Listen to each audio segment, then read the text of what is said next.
യൂത്തും കുടുംബ പ്രേക്ഷകർക്കും ഒരുപോലെ ഇഷ്ടപ്പെടുന്ന താരമാണ് ടൊവിനോ തോമസ്. വില്ലനായിട്ട് കരിയർ ആരംഭിച്ചെങ്കിലും വളരെ പെട്ടെന്ന് തന്നെ മലയാളി പ്രേക്ഷകരുടെ പ്രിയപ്പെട്ട നായക നടനായി മാറുകയായിരുന്നു. മലയാളത്തിൽ മാത്രമല്ല തമിഴിലും ടൊവിനോയ്ക്ക് കൈനിറയെ ആരാധകരുണ്ട്. സഹപ്രവർത്തകരുമായി വളരെ അടുത്ത ബന്ധവും സൗഹൃദവും സൂക്ഷിക്കുന്ന ആളാണ് ടൊവിനോ. പൃഥ്വിരാജും ദുൽഖറും നടന്റെ ഏറ്റവും അടുത്ത സുഹൃത്തുക്കളുമാണ്. ഇവരോട് വലിയ ആത്മബന്ധമുണ്ട്. തുടക്കകാലത്ത് ഇവരുടെ സിനിമകളിലാണ് ടൊവിനോ ശ്രദ്ധിക്കപ്പെട്ടത്. ദുൽഖറിന്റെ എബിസിഡിയിലെ നെഗറ്റീവ് കഥാപാത്രവും മൊയ്തീനിലെ അപ്പു എന്ന ക്യാരക്ടറും ടൊവിനോയുടെ സിനിമാ ജീവിതം മാറ്റുകയാണ്. നെഗറ്റീവ് ഷെയ്ഡ് കഥാപാത്രങ്ങളാണെങ്കിലും കൂടിയും ഈ സിനിമയ്ക്ക് ശേഷം ടൊവിനോയെ തേടി ക്യാരക്ടർ റോളുകൾ എത്തുമായിരുന്നു. ഇപ്പോഴിതാ സോഷ്യൽ മീഡിയയിലും സിനിമാ കോളങ്ങളിലും ചർച്ചയാകാണ് ടൊവിനോയുടെ ഒരു അഭിമുഖം. ദുൽഖർ സൽമാനോട് അസൂയ തോന്നിയിട്ടുണ്ടോയെന്ന് നടൻ പറയുന്നു.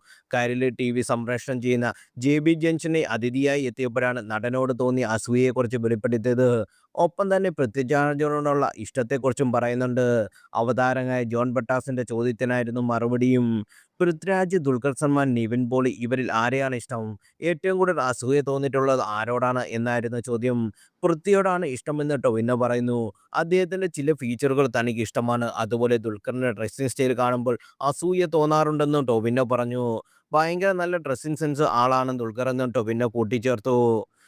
ഈ അടുത്തിടെ ജിഞ്ചർ ജിമ്മിഡിക്ക് നൽകിയ അഭിമുഖത്തിൽ ദുൽഖറുമായിട്ടുള്ള ആത്മബന്ധത്തെക്കുറിച്ച് ടൊവിനോ തുറന്നു പറഞ്ഞു. ദുൽഖറിനുള്ള സൗഹൃദത്തിലാണ് ഞാൻ കുറിപ്പിന്റെ ഭാഗമായത്. ഞാൻ അസിസ്റ്റന്റ് ഡയറക്ടറായി തുടങ്ങിയപ്പോൾ ഈ പറയുന്ന ദുൽഖർ സൽമാന്റെ സിനിമയിലാണ്. ദുൽഖർ എനിക്കറിയാവുന്ന ആളാണ്. എന്നോട് ഭയങ്കര സ്വീറ്റായി പെരുമാറിയിട്ടുള്ള ആളാണ്. സിനിമയിൽ സക്സസ്ഫുൾ ആകുമ്പോൾ ഞാൻ എത്ര സന്തോഷിക്കുന്നുവോ അത്ര തന്നെ സന്തോഷിക്കുന്ന ഒരാളാണ്.